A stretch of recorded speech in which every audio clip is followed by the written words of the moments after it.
most of our calls, most everything we do now is word of mouth. We've started doing more advertising, the TV commercials and things like that, doing these videos like this, just getting people more familiar with us, maybe where they're not seeing us on the job site as much, trying to do a little more as far as that goes. And so when the calls come in, of course, we're going to ask the people, you know, hey, how'd you hear about us? That type of thing, because of course we're trying to track that stuff. And a lot of our stuff's word of mouth still. I mean, a good 50–60% of all our work is, you know, we done your neighbors, your family's roof, and now they're calling us because they were happy with the job. Or we're on the second time on the job that they're calling us about, right, maybe, or third. We had one yesterday. A guy came in and he was picking out a color, and he said, well, y'all put the first roof on. He said, and it lasted for almost 20 years. He says, so I figured I'd get y'all to put the second roof on. I know in the last video you talked about me and you going out, me being up there with a tape measure, climbing around, measuring these things. You would hand sketch it. So what are we using now versus hand sketching and drawing the roofs when we go out to measure them? Of course, there's several different things on the market, right. which we're using the hover quite a bit is what we use, which is Eagle View. And I know from the meeting we had some of the other guys the other day, there's a lot of other little applications. So, I mean, right. there's a plethora of things to, you know. And kind of how does that work for those that don't understand? All we have to do there is just go around and take 6 to 8 photos, maybe a few more, maybe a few less, according to the complexity of the house and what we've got to work with there. So really, the only reason we're having to get on it if we're looking for hail damage, any right. Warranty issues, something like that may be that we have to get a little more in depth, go through and take photos of the ventilation system, all that type of stuff. So we're able to use that and not even have to climb on them and do the sketching. And when we come back and put that in that program, it's there, it stays there. Right. You know, we don't have to go back up here and dig through a box 10 years later and try to find that job that we went out and measured. So once we get the measurements, I know before we always would write the proposals on the spot. And I know Mom would ride around with you, and while me and you were measuring, Mom would already have their information filled out on the sheet, and you had your white copy, your yellow copy, and your pink copy.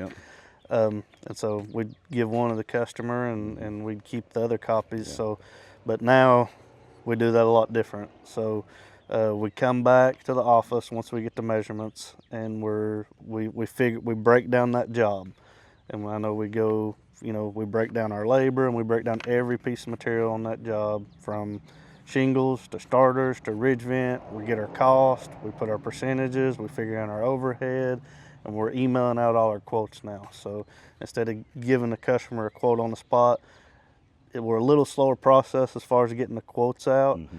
But do you feel like doing that, you're more confident once we do send the quotes out, knowing that we have everything we need? A little less room for error, I mean, right. Probably, if you do that. Because a lot of times, you know, when I was even go out to those job sites, they'd be talking to me and me writing and figuring and everything. So, I mean, you'd get a little sidetracked sometimes. Well, if you can get the time to come back here and sit down at your desk and, you know, punch in all that stuff and go over everything, and we build that whole system for that roof, you know, I feel a little bit better about it and what we're going to get done there. We get a roof tore off, or even maybe after we get a job done, and the homeowner gets up there and they're looking at it and they're walking around and they say, well, it feels kind of soft here, spongy there. Talk about what goes into that as far as the structure of the roof and the type of plywood and some of the things we see. I know you just kind of touched on a few of those points real quick, but maybe go in a little more depth with that as far as some of the differences on the rafters on centers and things like that. And pretty much a rule of thumb around here, most of the framing and everything, you're going to get the rafters on 2-foot center. Right. Use 7/16 OSB or 15/32 plywood, which is 1/2 inch, which is typically a 3-ply to a 4-ply. Right. When you get the 2-foot on center, if they do not put an H-clip in them, when you get right there in between that rafter in the middle, that's going to be the weakest spot in that whole roof system. Right. And which we don't affect that on the removal of the install. Right. It is what it is. Because you're going to have to take all the sheeting off. Yeah. If you take all the sheeting off, then you're already looking at a $15,000 job turns into a $25,000 job. Right. Does any of that affect how long that roof's going to last then? I don't think it's going to affect the longevity of how long the roof's going to last. And what you know, and you've been out there with me, you've seen a lot of these houses. we can do one house on one side of the street and the roof's been on it 20 years, and the other side of the street, the sun catches one side, or that sets in where it's got the fungus growing on it. It's got more trees around it or something like that. So a lot of different things affects the age of these roofs and how they age. Right. When everybody said, well, I bought a 20-year roof, I bought a 30-year roof. Right. But when they do that, they gotta look where the weather's coming from, where the storm coming from, that type of thing. And even different styles of houses, as far as how much ventilation they're getting, how hot the attic is, or maybe even the amount of insulation that's in them. I know there's a lot of things that affect the roof even from the bottom up versus from the top down. I know you mentioned where we don't have it built into the quote as far as the pricing. So how do we do that as far as charging for that?